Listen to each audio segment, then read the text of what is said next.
Hey there folks, welcome to Spectrum Pulse. We talk about music, movies, art and culture, and this, it's Billboard Breakdown.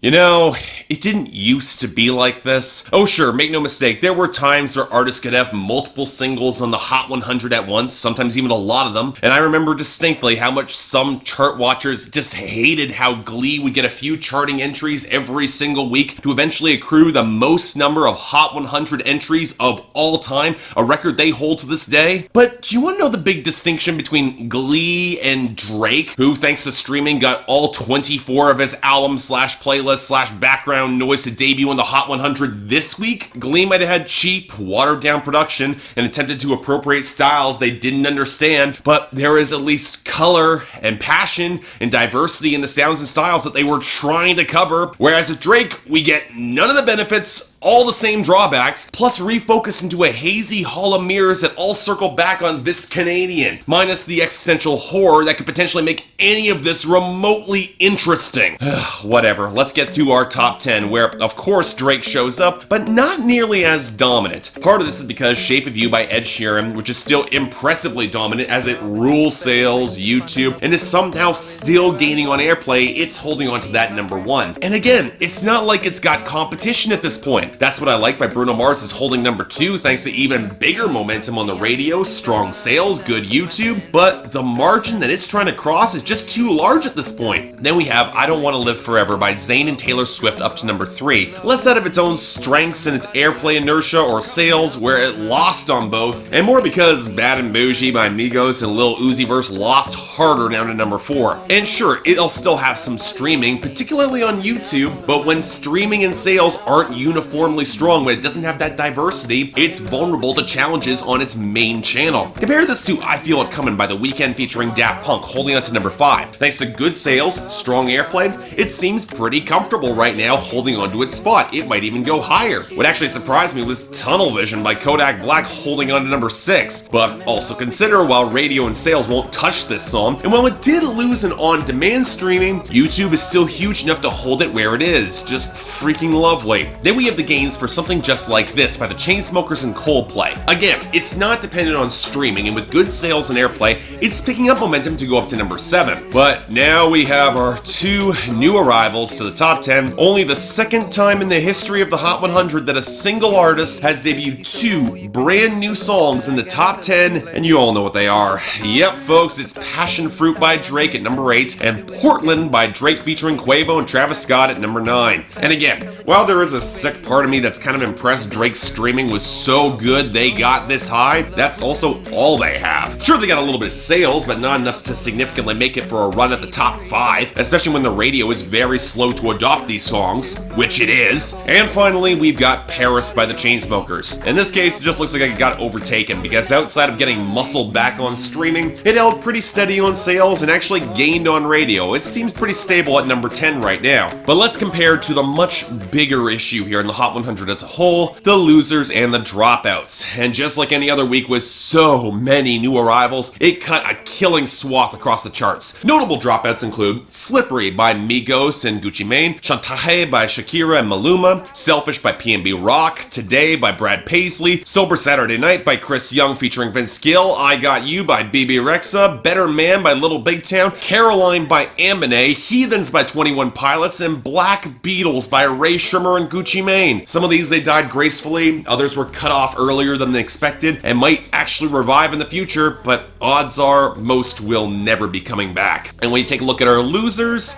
damn, there are more losers and dropouts or new arrivals here. Let's start off with the ones that were already suffering, like Ed Sheeran's 3 entries of Perfect down to 94, Galway Girl down to 89, and Castle on the Hill sadly down to 72. And on the topic of great songs getting hit hard, Kill a Word by Eric Church and Rhiannon Giddens is down to 96, Redbone by Childish Gambino lost a lot of its gains down to 71, Green Light by Lorde fell to 65 despite actually having some radio momentum, and Water Under the Bridge by Adele fell down to 53. Yet, just eking out enough points to probably make the year-end list for 2017. I'm thrilled about that. Of course, A lot of crap lost out too. Cold by Maroon 5 and Future fell to 31. Bad Things by Machine Gun Kelly and Camila Cabello dropped down to 39. Finally. Party by Chris Brown, Usher, and Gucci Mane fell to 56. Make Me Cry by Noah Cyrus and Labyrinth with a 73. Play That Song by Train slid down to 77. Deja Vu by J. Cole mercifully dropped to 80. Heavy by Linkin Park and Kiara dropped to 79. And Think a Little Less by Michael Ray fell to 81. Beyond that, we've got a mixed bag. How Far I'll Go by Ali Cravalho fell to 63. And Her Cover by Alessia Cara went down to 100. Believer by Imagine Dragons went to 57. Every Day by Ariana Grande and Future slid to 75. Moves by Big Sean went to 83. Selfish and Draco by Future fell to 85 with Rihanna and 96 respectively. Shining by DJ Khaled featuring Jay-Z and Beyonce dropped to 86. I thought that song would have more staying power. Call on Me by Starly shot to 90. Losing Control by Russ dropped to 91. Hometown Girl by Josh Turner drifted to 92.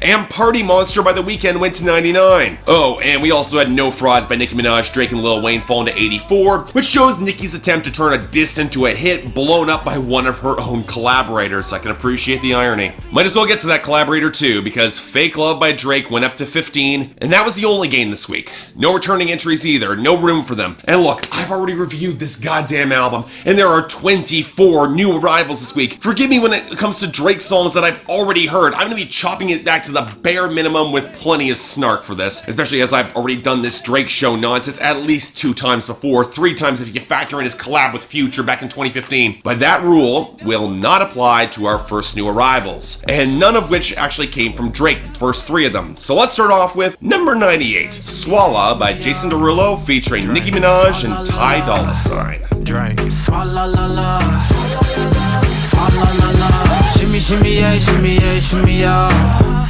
Drink. Swalla la la, drink. Swalla la la, swalla la la. Freaky, freaky, yeah. You know, I'll say it. I don't nearly have the same sort of disgust or dislike for Jason Derulo that I used to. That's not an excuse for the many terrible songs he's made, but for as much as that points to issues of talent, he at least tries new things. He takes risks, he goes in weird directions, he challenges the pop status quo more than so many others in his position would ever dare, and most importantly, it seems like he's having fun most of the time. I appreciate that. And given the week I had ahead of me, I was kind of looking forward to this song. It is something, I'll give it that. Let's put aside the old dirty bastard interpolation, or how Derulo continues to try for a falsetto that just really is not in his wheelhouse, or how so much of the sparse, bassy synth, flattened percussion, and whooping vocals aren't that far removed from a DJ Mustard track from 2014, or how Ty Dolla $ign is completely pointless on the song. No. Swalla is distinctive for 3 real reasons. An above-average verse from Nicki Minaj, where for some reason she references LeBron's nuts, because of course she does. A ridiculously catchy little post-chorus synth loop that I actually kind of like, and Jason Derulo making an entire song about swallowing. And given that he otherwise avoids some asinine lyrical choices on this song, I have to admit I can kind of tolerate this, even though I'm left thinking that Usher probably could have pulled this off far better with a lot more suave. Just saying. Number 97, Trap Trap Trap by Rick Ross featuring Young Thug and Wale. Trap, trap, trap, trap. Trap, trap, trap, trap, trap, trap. Brown bag legend cause it's all cash. Brown bag legend when it's all cash. Trap, trap, trap, trap, trap, trap. Trap, trap, trap, trap, trap, trap. So apparently Rick Ross's new album is not bad at all, actually showing a long-awaited improvement and getting decent reviews. Now, I'm probably not going to cover it. My schedule's overloaded as it is, and Rick Ross has rarely ever interested me all that much, but I figured this song might be a good signpost as to its quality, and, well, it's not bad, per se. I don't know, while Rick Ross can construct his verses a little better than his previous records, I don't find his gangsta bragging all that interesting, even if the overloaded, ornate swell of his production does match his harsher delivery pretty well. The surprise for me was Young Thug. Yeah, his rhyming is beyond basic here, and his content isn't all that colorful, but the flow and the intensity that opens up his verse, that is decent. And then you follow it with Wale. It seems like he's constantly slipping off the beat, and at least admits that he's not living that trap life, but then he references Black Lives Matter, which is probably not what you want tied with this sort of naked, drug-dealing bombast. Look, the song's not bad, but I would have cut Wale's verse entirely and maybe given Ross another verse to flesh things out a little bit more. In other words, it's not enough for me to check out that new album.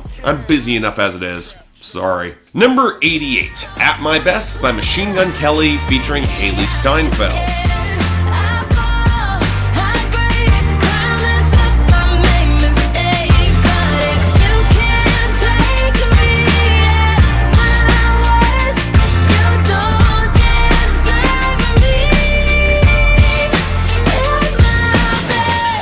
You know, I was kind of curious about how Machine Gun Kelly would follow up Bad Things becoming bigger than anyone would have expected, so why not repeat the formula with another young female singer, maybe one who can actually sing this time? Well, it's better than Bad Things, but I think at this point I'm about done with vaguely defined angst on these sort of self-esteem anthems, and Machine Gun Kelly going to perhaps the most tired well possible does not inspire or enthuse me whatsoever. I don't find this song interesting. Now, people tend to blame Eminem for popularizing this sort of song for white rappers in the mainstream with stuff like Not Afraid or Sing for the Moment. But you know what? Go back through either of those songs. The writing actually had detail and flow, and the delivery was intense, for which Machine Gun Kelly relies on Hailee Steinfeld for the hook, where she delivers a line straight from the Hot Topic printing press. If you can't take me at my worst, you don't deserve me at my best. Just so freaking charming. You know what? At least the guitar line is interesting enough, but if anything, it only highlights for me the songs that Eminem also did in this vein with similar instrumentation that hold up far more effectively even 15 years later than this forgettable Drake probably ever will. In other words, skip it. Number 82, Can't Have Everything by Drake.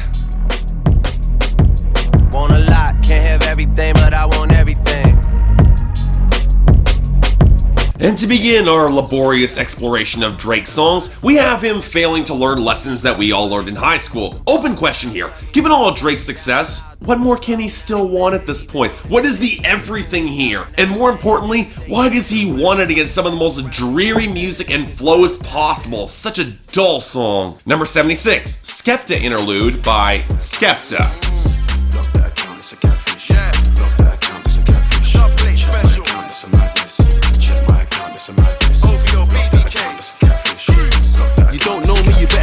So you know what, I'm actually giving credit to Skepta here for a pretty solid set of grime verses where it's very clear what he wants and the bloody challenges that he actually still faces. I'm giving him credit here because Drake won't, which is a lot more about him than it does Skepta, who thanklessly puts in some real work. It's a good song. Shame so many people will never give him credit for it. Number 70, Since Way Back by Drake featuring PARTYNEXTDOOR. Girl, I know you know already. Girl, I know you know already. Things are getting hot and heavy. Things are getting hot and heavy. Girl, I know you know already. Girl, I know you. Girl, I know you. This is not the first time the city of Portland is referenced on this record. I say this because it's about the most interesting thing about this song, and indeed the majority of PARTYNEXTDOOR's career. In the meantime, Drake tries to be sexy, which can be difficult when there's no significant tune until the beat switch. And by then, I stopped listening. Number 64, Lose You by Drake. Did I lose you? Did I lose you?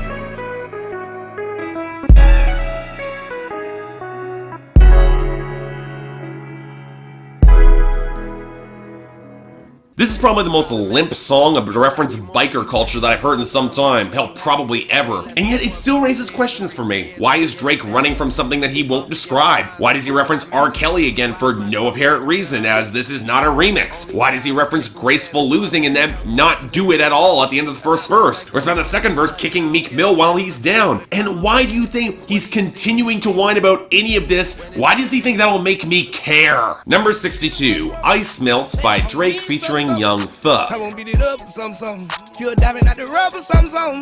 You need to give it up to someone. You need to give love to someone. You need to find what you need to give it up to someone. Before you end up like whoa, whoa, whoa, whoa, like whoa, whoa, whoa, whoa, whoa. So this is another song that raises a lot of questions for me. Why are there distant women's screams punctuating your bouncy hookup song that effectively is stolen by Young Thug not really saying anything? Why is Drake's vocal production sounding like crap? And why does he want this girl to do 9/11, which might be the worst considered car reference in recent memory? And most importantly, what does it say about this project that this is one of the few songs that I actually kind of like on this album? Yeah. Seriously. Number 61, Nothings Into Somethings by Drake. Can't just leave it off that way.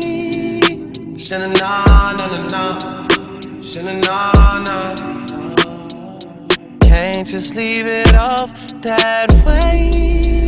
At least Marvin's Room and Madonna had a vestige of self-awareness. This is bitchy concern trolling that your ex decided to get married and not invite you to the engagement. And look, I don't blame her. This song sucks royally, it doesn't have the right to justify itself, and you provably know better, Drake. Get over yourself. Number 60, Do Not Disturb by Drake. Listen, but got pictures with me smiling, no. All the things you need, you still want problems, though. All the things I know, I still been silent, though. Yeah. Used to be at Silver City Indigo. Used to be in lunchroom playing dominoes. I don't wanna have to go to funerals. I gotta start sleeping at the studio. Ah, the long-suffering closing track where Drake rambles again through his past and current paranoia. Instead of actually resolving anything with his faded relationships with old friends or dropping any of the tension against the faded vocal sample, he says he's taking the rest of the year off and retreating back into the OVO bubble as the song takes its sweet damn time ending. And so Drake stands people who, for some ungodly reason, are invested in this guy's emotional progression. Are you a little bit pissed about this cliffhanger that really resolves nothing on this album? Because really, if you care about Drake, you probably should be. Number 54, Glow by Drake featuring Kanye West.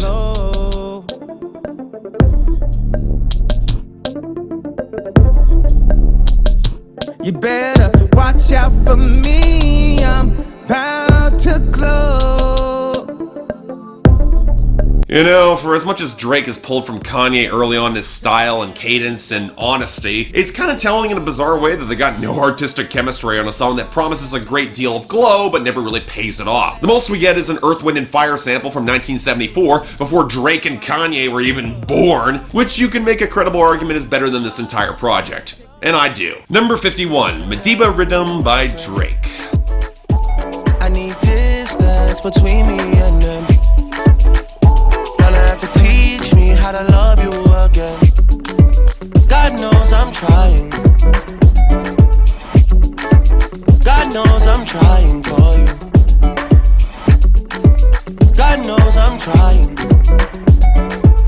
You know, for such an obvious attempt to copy the One Dance formula, it's actually a little bit amazing that we got a decent song out of it. Yeah, between the misty guitar line and a good pre-chorus melody and Drake actually taking steps to try and trust people, I gotta say, this song's got some promise. It's a good slice of Afrobeat-inspired R&B. It's not bad. Shame the rest of the album lets it down, but hey, I'll take what I can get. Number 50, 4422 by Sampha.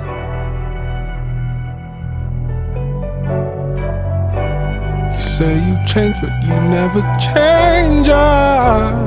44, 22. So yeah, I'm not done bitching about how Drake decided instead of giving Skepta, or in this case Sampha, even a featuring credit on songs where Drake does not contribute at all, he likely did this because he recognized that the talent of two promising acts just outside of the mainstream, and he wanted to bring them onto his little playlist project without giving them the name exposure and financial compensation of a proper featuring credit like even P. Diddy or DJ Khaled would do, despite being two of the best songs on this project. Hey Drake, as a fellow Canadian in Toronto, I'm gonna say this as politely as possible. Fuck you! Number 49, Jorja Interlude by Drake featuring Jorja Smith.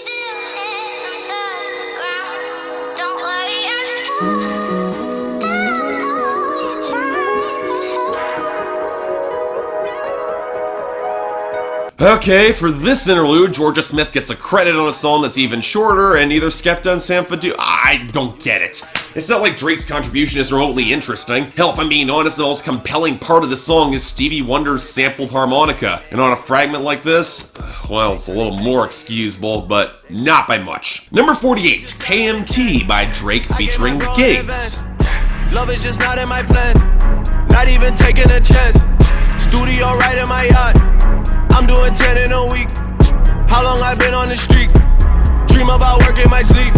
And on the topic of Drake stealing from other artists, we have him jacking the flow of XXXTentacion while he's currently in prison. Just a class act, Drake is. Otherwise, it's a grime song that samples an instrumental from Sonic 2006. You know, the Sonic game that nobody liked, and if they thought they did, they are wrong, to quote Yahtzee here. And yet, somehow Giggs manages with a few of his references, like to the Adam West Batman series, to make it even cornier. That's almost impressive in like the worst way possible, I'll give him that. Number 45, Get It Together by Drake featuring Jorja Smith and Black Coffee. We could get together.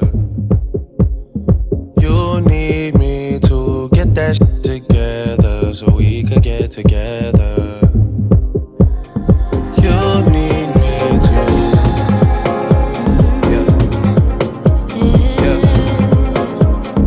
You need me to. It is very telling that the best songs on Drake's newest album have the least amount of Drake in them. In this case, giving space to a blocky hip house groove from Black Coffee with plenty of piano that actually sounds pretty good, and Jorja Smith's actually pretty good delivery when she's not smothered out in reverb. In other words, this is another song from this project that I actually like. Go figure, it's probably not gonna stick around. Number 40, No Long Talk by Drake featuring Giggs. Motherfucking text slam. We don't need to hear about the next man. Youths talk down and they get ran. Left them, get dipped from the whole ends. If Gilla call shots, no questions. G, wait till I'm resting. But we still got love for the West End. I think Anthony Fantano already said this at length on Twitter, and he said it better. When you're not being yourself, you can sound corny, especially if you can't believably pull this sort of thing off. Because I used to live within walking distance of Drake's old hood for a couple of years. None of the West Indian guys out there sounded like what he tries here with this English accent, and it sounds fake as hell, especially opposite a grime instrumental and Giggs actually sticking the landing for once. So American public, you discarded Iggy Azalea. Why are you buying this? I'm waiting. Go on, tell me. Number 38, Blem by Drake. I got big plans. We need to forward to the islands and get you gold, no spray tans. I need you to stop running back to your ex, he's a waste man. I wanna know how come we can never slash and stay friends. I'm blamed for real, I might just say how I feel. But of course, Drake isn't about to neglect his opportunity to slip into the West Indian accent again either with this fizzy production. Shame again that he has nothing to say or can't utilize Lil Wayne for anything beyond an outro shout-out, no verse. And again, the most interesting thing about this song is that he's interpolating Lionel Richie, and the fact that I'm calling Lionel Richie interesting, that's dire indeed, if I say so myself. Number 36, Sacrifices by Drake featuring 2 Chainz and Young Thug. We seeing so many blessings, shit don't make no sense. Someone watching over us, so shot goes out to him. Yeah, I'm convinced. I made sacrifices, I've been ballin' ever since. Yeah, I did something wrong, I had no choice in my defense. Someone watching over us, so shot goes out to. Correct me if I'm wrong, didn't I just go through this same nonsense with Big Sean about a month ago? If you don't actually describe anything you've lost, and you're clearly in a far better state right now, you can't make us feel sorry for your sacrifices. It should be a freaking crime to have 2 Chainz and Young Thug, and me not laugh once at a single punchline. And yes, Drake, I'm gonna say it, that's your fault. Number 35, Teenage Fever by Drake.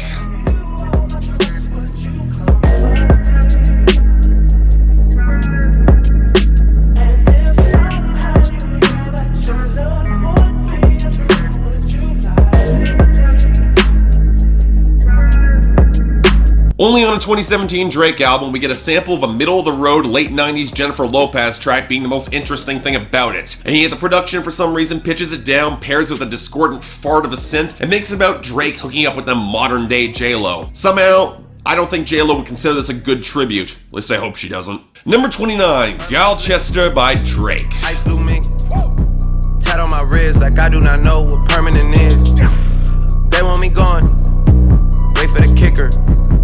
Bury me now and I only get bigger, that's word of my nigga. So to his credit, when he's actually showing some homage to grime here, he's not putting on any ridiculously phony accents against an otherwise ominous instrumental. It just makes you wonder why he did it before, but never mind. Instead, he's talking about not taking naps and referencing a switch up on his flow that doesn't happen, and otherwise nothing beyond the luxury porn that Drake raps about with all the enthusiasm of damp socks. Again, I ask the question, if he doesn't seem to care, why the hell should I? Number 18, Free Smoke by Drake. Free smoke, ayy. Free smoke, ayy. Free smoke, ayy. Don Rose toes. Hidden hills where I pose. I start my day slow. Silk pajamas when I wake though. Mirror vow to the face though. Ah, yes, the opener, with an uninspired opening verse from Nia Palm, who is, of course, uncredited, and then Drake rambles on about his current state, which includes drunk texting J-Lo, dissing Meek Mill yet again, and acknowledging that he's got so much money, he really can't complain all that much, like he does later on this album. Wait, number 9, Portland by Drake featuring Quavo and Travis Scott. Never let these niggas ride your wave. No. Park the Benz just to ride the rave. $10 million gotta hide the safe. Michael Phelps with the swim moves. Michael Jordan with the tennis shoes. So this is the second song that references Portland on this album, and again, Drake's not the one to do it. Instead, this time it's coming from Travis Scott, who wants to go snorkeling there with his girl before sex, and I wish I was kidding. But again, Travis Scott seems to be the only one who's trying for something original in his content that we haven't heard dozens, or in the case of Quavo, thousands of times before, all against a melody primarily composed by a recorder. So, with no Portlandia references here at all, does anyone think that they've gotten their time and money's worth here yet? And now on to the last song, number 8, Passion Fruit by Drake. Passive with the things you say. Passing up on my always. I can't blame you, no.